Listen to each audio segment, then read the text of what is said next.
The morning of August 24th, AD 79, begins like any other in Pompeii. In a small bakery near the Stabian Gate, a baker named Marcus slides loaves of bread into a blistering hot oven, the scent of fresh dough filling the air. His wife, Julia, finds a set of keys, their weight familiar in her hand. Across the city, in the lavish house of the Faun, a young apprentice named Lucius Renus, tiny, colorful stones for a new mosaic, dreaming of the day his own masterpiece will adorn such a floor. Not far away, a mother Amara gently braids her little girl's hair, the child giggling as she tugs at the loose strands. Their world is one of vibrant frescoes, bustling market stalls, and the reassuring green slope of the mountain that looms over them all. Across the glittering Bay of Naples, at the naval base of Misenum, a young clerk sharpens his stylus. He glances out at the fleet, a symbol of Rome's might, bobbing gently in the harbor. He serves under the renowned commander and scholar, Pliny the Younger, a man whose curiosity knows no bounds. The clerk, like everyone else, knows the mountain they call Vesuvius. It's just a mountain fertile, peaceful, a provider of rich soil for the region's famous wines. No one remembers it as anything else. The great earthquake 17 years ago was a terrifying memory, a reminder that the ground could be treacherous, but the mountain itself was silent, a peaceful giant watching over the empire's favorite playground. Pompeii, Herculaneum, Stabia jewels strung along the coast, basking in the late summer sun. They are blissfully, fatally unaware that this is the last sunrise they will ever see. The first hint is subtle, a tremor so slight it barely registers. A wine goblet shivers on a marble table. In the fields, sheep grow suddenly still, their heads lifting towards the summit. In the city, dogs begin to bark, a nervous, insistent sound that sets teeth on edge. Then, a sound unlike any other, not thunder, not the quake's familiar groan, but a deep, guttural crack that seems to come from the very bowels of the earth. The ground flexes, a solid wave rolling underfoot. Birds explode from the vineyards in a panicked cloud. Every eye in Pompeii turns to the mountain. What they see defies belief. The entire top of Vesuvius has vanished, replaced by a column of smoke, ash, and fire boiling miles into the sky. It spreads outwards at its peak, forming a shape that the young clerk in Misenum will later describe as looking like a vast, menacing pine tree. The sun, once high in the midday sky, is blotted out.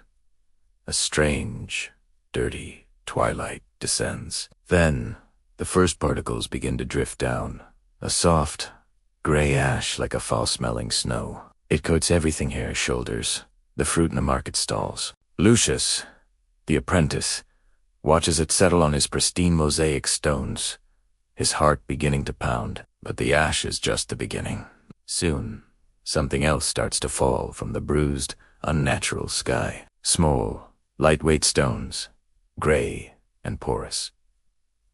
Pumice. At first, they are no larger than pebbles, bouncing harmlessly off the cobblestones. People hold them in their palms, confused, curious. But the pebbles grow into stones, the stones into rocks. The gentle patter becomes a hard, drumming rhythm.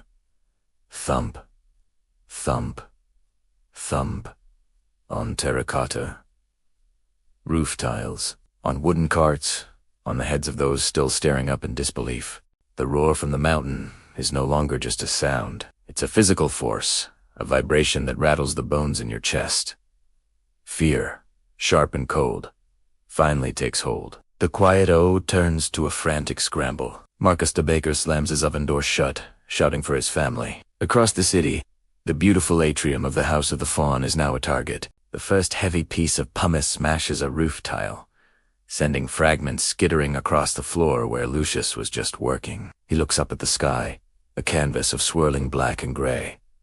A woman screams. In D Street, the growing crowd becomes a panicked, surging river of babies. Amara, gripping her daughter's hand, is shoved from the side, and for a terrifying second, their hands are torn apart. "Stay with me," she cries, her voice lost in the rising chaos. Across the bay, The young clerk watches as Admiral Pliny, driven by a scientist's curiosity and a commander's duty, gives the order. Oars flash, biting into the water as the first rescue ships push off from Misenum, heading directly into the heart of the nightmare. The sound of pumice striking rooftops grows louder, faster, a relentless, percussive assault, promising a horror that has only just begun. The rain of pumice stones quickens, a relentless, deafening drumming against terracotta tiles and cobblestone streets. There's no time to think, only to react. Flee or shelter. Guard the savings locked in the strongbox or grab the child crying by the door. Which gate offers the best chance? Which road leads away from the mountain's fury? 1,000 desperate prayers rise with the smoke. The city is being muffled, buried alive. Footfalls, once sharp and clear, are now soft, absorbed by the growing gray blanket. Voices are hoarse rasps, filtered through scraps of tunic pulled over mouths and noses. A strange static crackles in the air, making hair stand on end. The wool of our clothes feeling alive and electric. Inside his bakery, Lucius stares at his cooling ovens. The heart of his life's work, the coin scales, a symbol of his hard-won prosperity, sit on the counter. A loud creak from the roof beams above snaps him out of his daze. The weight of the pumice is becoming too much. He makes his choice. With frantic hands, he stuffs warm loaves of bread into a basket, not for sale, but for survival. He thrusts the heavy keys to his shop and home into his belt, a final, futile gesture of ownership. Then, hoisting his young son onto his shoulders, he stumbles out into the gray chaos. Not far away, a young mosaic apprentice, Gaius fights to keep his master's workshop from being sealed shut. He's tied a pillow to his head with strips of cloth, a clumsy helmet against the falling stones, a trick he saw others using. The fine pebbles, the lapilli, are piling up against the door, jamming it. He pushes with all his might, his sandals slipping on the ash-dusted marble threshold. This workshop holds his future, his craft, but the city is trying to entomb it. A mother, Tertia, is part of a human river flowing towards the Stabian gate. She pulls her small daughter close, the crowd pressing in on all sides. Daylight has been filtered away, replaced by an unnatural, suffocating twilight at midday. She rips a piece of her own clothing and ties it around her child's face. "Don't breathe deep," she whispers, her voice tight with fear. "Take small breaths, small breaths." Every gulp of air is filled with grit and the foul taste of sulfur. Meanwhile, across the bay at Misenum, a different kind of decision is being made. The scholar and admiral, Pliny the Elder, watches the monstrous column of smoke and ash. It's a terrifying spectacle. But to his scientific mind, it's also a phenomenon that must be studied, understood. He orders the ships of the fleet to be launched. He will sail towards Stabia, towards the danger. For him, curiosity and duty are woven together. His young nephew watches him go, his eyes fixed on the terrifying beauty of the plume, which now flashes with internal lightning, shedding glowing fragments, like dying embers from a colossal fire. Back in Pompeii, the world is coming apart. The pumice and ash are accumulating by the inch, then by the foot. Roofs are beginning to fail. First, a splintering crack, then a groan. 10. So then catastrophic collapse. A neighbor's flat wooden roof caves in next door, coughing a thick plume of dust and debris into the already clogged alley.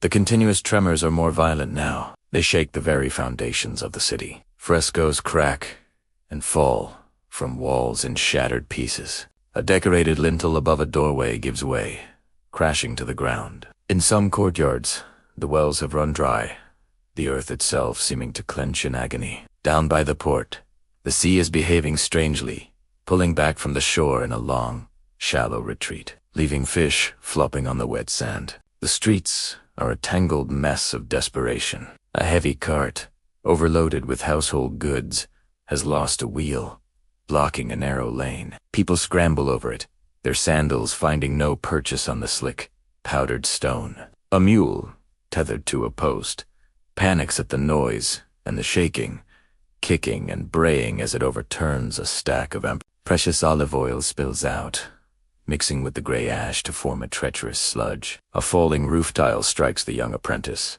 Gaius, knocking him to his knees, the pillow on his head saving him from a worse fate. Then, a new sound. Beneath the constant roar of the mountain, a different noise begins to rise. It's not a sharp crack, but a deep, rolling growl from the very bowels of the earth. On the western flank of Vesuvius, the immense eruption column, which has stood for hours like a hellish tree, begins to wobble. It shudders, and then it starts to collapse back onto itself. From the shoreline at Herculaneum, they see it first. A wall of incandescent ash and superheated gas detaches from the mountain. It's a wave, a boiling, churning avalanche of death, and it's racing down the slope, faster than any horse could gallop. For a moment, it moves in an unearthly silence. Then, the sound hits a horrifying, deafening scream as it tears through the air. Across the bay, faces turn. They see a black-rimmed roiling cloud swallowing the horizon, coming for them. Hello, history lovers, and welcome back. Today, we step back into the final, terrifying hours of 79 AD. As ash and pumice continue to rain down on Pompeii, something far more sinister is happening in Herculaneum. The eruption column, which had towered miles into the sky, finally begins to collapse under its own weight. It doesn't fall. It avalanches.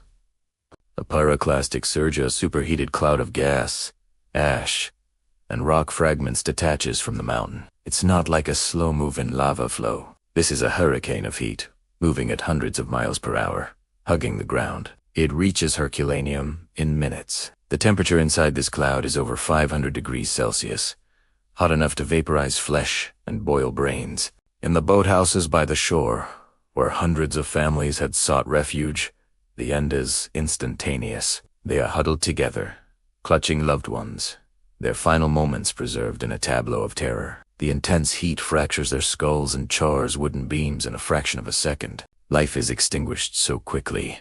There is barely time for the mind to register what is happening. It is a swift, silent, and absolute end. Back in Pompeii, the situation is different, but no less desperate. The hail of lightweight pumice stones continues relentlessly, accompanied by ever stronger earth tremors. The sky is a permanent, starless twilight, thick with choking dust. People, seeing the fate of those who stayed indoors, begin to make their move. They strapped pillows to their heads with belts for protection against the falling stones.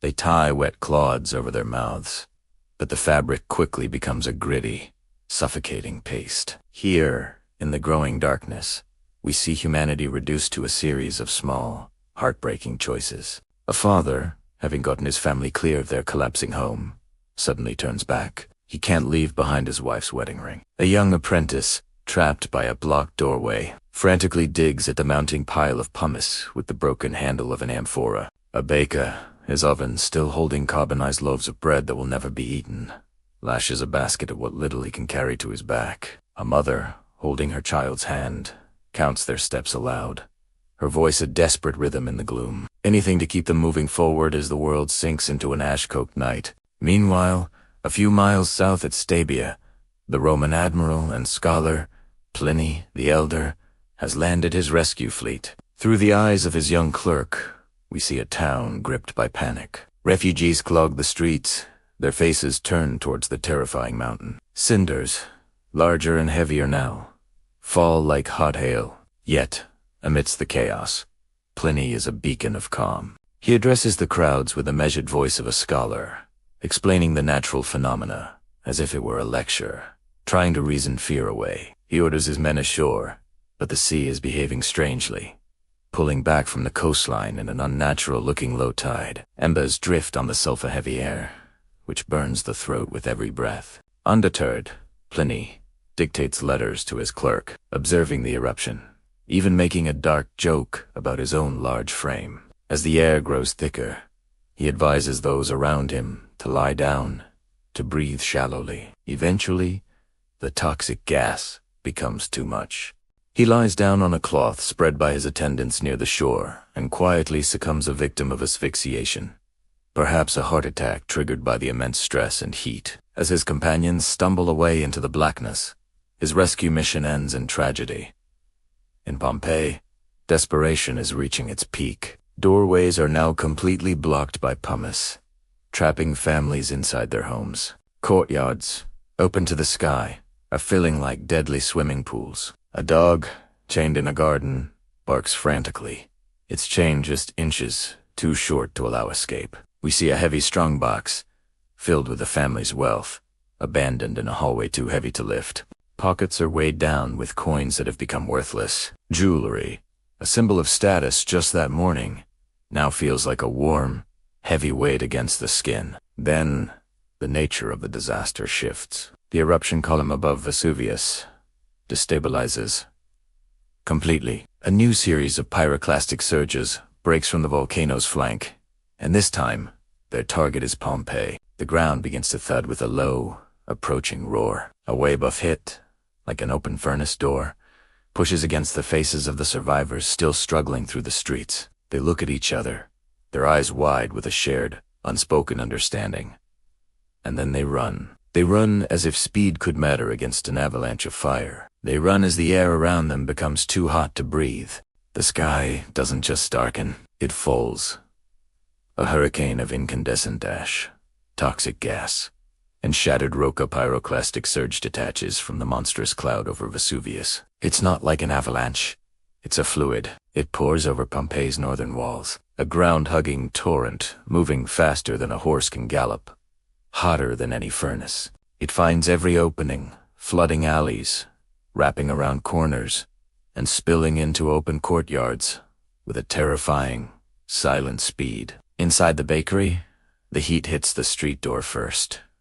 It groans, the thick wood bowing inward. With a final, desperate shove, the baker and his family tumble into their back storeroom, slamming the heavy door just as the wave of scorching air blasts past. Through the cracks, ash fine as needles begins to seep in, a suffocating dust that catches in the throat. The floor tilts as the ground shifts beneath them. A bag of coins, forgotten in the chaos, spills across the trembling tiles, the silver and bronze tinkling for a moment before the sound is swallowed by the building's groans. Out in the labyrinthine streets, the mosaic apprentice is blind. The world is a churning vortex of blackness and stinging pumice. The stones are already up to his knees, each step a struggle against the tide of rock. He leads a small group of neighbors, his hand outstretched, searching for familiar shapes in the suffocating dark. He's heading for the Nucerian gate, but sight is useless. He navigates by touch and memory along the sharp edge of a fountain, the smooth plaster of a wall, the wooden frame of a doorway. He counts the turns, his voice a hoarse shout. Here, turn left here. As bodies jostle and stumble behind him, doors they try are warped shut by the heat, sealed tombs in the making. Beyond the southern walls, the mother pulls her child low, scurrying through the chaos of the vineyards. They are not alone. A scattered line of fugitives moves with them, their feet sinking into the rapidly accumulating ash, creating the very footprints that will one day be their only memorials. She has a strip of her tunic wrapped around their mouths, but each breath is still a searing pain, a gulp of fire. They move by memory, feeling for the rows of vines, the ground beneath them a treacherous, shifting slope. The world is reduced to touch and the suffocating heat. The city is dying. The very physics of the world has been twisted. The air itself is a weapon that sears the lungs. The ash, once a light dusting, now pours like water, filling every space. The pressure of the surge slams against walls with the force of a battering ram. High above, a magnificent marble statue of a god tilts, hangs for a silent moment, and then vanishes into the gray deluge. In a tavern, clay amphorae full of wine burst with a series of dull, wet pops. A fountain, once the heart of a small square, gurgles a thick, gray mud before falling silent. Within the colossal cloud that has replaced the sky, lightning flashes not from a storm, but from the friction of rock and ash. The deep, intermittent roar of the mountain has become a constant, deafening presence, the sound of a world being unmade. There is a moment of deceptive stillness. The first surge passes.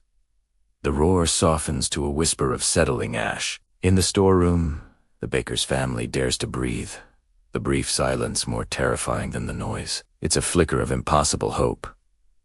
Did they survive? Then, a new gust of wind rattles the door, hotter and denser than before. The air pressure changes, pushing against their ear. Another wave is coming. For those still exposed, the brief lull is a cruel trick. The apprentice, leaning against a wall to catch his breath, feels the pumice around his legs suddenly shift and grow warmer. He pushes his group onward, their hope extinguished as quickly as it was lit. The mother in the vineyard sees a new, darker front rolling down the slopes, closer and faster.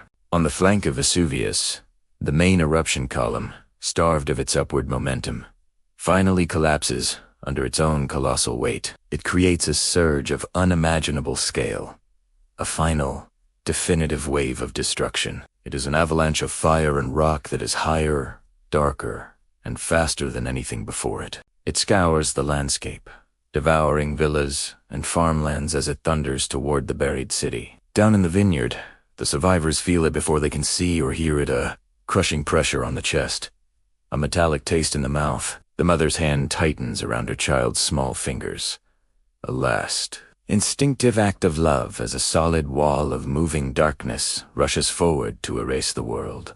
At precisely 7:30 the next morning, the sixth and final pyroclastic surge erupted. It was a wave of superheated gas and ash, moving at over 100 kilometers per hour. A thermal blast hotter than any oven. It rolled over the walls of Pompeii in an instant. There was no time to scream, no time for a final prayer. The heat was so intense, it vaporized soft tissues and boiled brains in an instant. A mercifully quick end for many who had endured a day and a night of terror. In that searing moment, life was frozen. A baker, shielding his child with his own body. A young apprentice, turning back, as if to help a friend. A mother and her daughter, caught in an open vineyard, falling together as one. The world went silent. The heart of Pompeii stopped beating. Ash began to fall like a soft, gray snow, burying the city, burying Herculaneum, entombing them under meters of pumice and tuff. Over the decades, then centuries, olive groves grew over a forgotten memory. Roads were rerouted. The very name of the city faded from maps and minds. For over 1,500 years, Pompeii slept. Then, in the late 16th century, a construction crew digging a canal struck painted walls and intricate marble. They reported it, but the discovery was reburied, deemed important. It wasn't until the 1740s that systematic excavations began, peeling back the layers of time. Streets, villas, and amphitheaters emerged from the earth like photographs slowly developing in a darkroom tray. The world was stunned. But the most haunting discovery came in the 1860s. An archaeologist named Giuseppe Fiorelli noticed strange, hollow voids in the hardened ash. He had a brilliant, if macabre, idea: to carefully pour liquid plaster into these cavities. As the plaster set and the surrounding ash was chipped away, human forms emerged. The final, desperate moments of Pompeii's people were revealed with startling clarity. A young woman, her hands shielding her face. A man's fingers, still curled around a key. The delicate impression of a child's curls in the ash. These weren't just artifacts, they were echoes of lives. In nearby Herculaneum, a library of carbonized scrolls, once thought to be lumps of charcoal, were unreadable for centuries. Only now, with advanced imaging technology, are we beginning to decipher their secrets, hearing the voices of philosophers from 2 millennia ago. The eruption gave us more than a tragedy. It gave us a time capsule. An entire Roman city, caught mid-breath. We've found loaves of bread, still stamped with the baker's seal. We've read graffiti jokes scrawled on tavern walls. We've seen figs left in baskets, a dog still chained to its post, a soldier's sword lying where it fell. The eruption that gave us the term Plinian became a textbook for volcanologists on a stark warning. Today, over 3 million people live in the shadow of Vesuvius. The mountain isn't a monster. It is a geological system, a part of our planet's natural cycle. What we learn from these plaster casts and carbonized rooms is not just how they died, but how they lived. And by understanding their story, we learn how we might live more safely on our own restless earth. Perhaps the most poignant legacy is the Garden of the Fugitives, where a group of 13 individuals were cast. They are a line of figures caught in their final, desperate flight, hands reaching, heads bowed against the inevitable. Their silent forms remind us that beneath the grand sweep of history, it's always the individual stories that matter most. If you were moved by the story of Pompeii and want to explore more true stories of disasters that shaped our world, please subscribe and hit the notification bell. We remember the people inside the ash. Thank you for watching.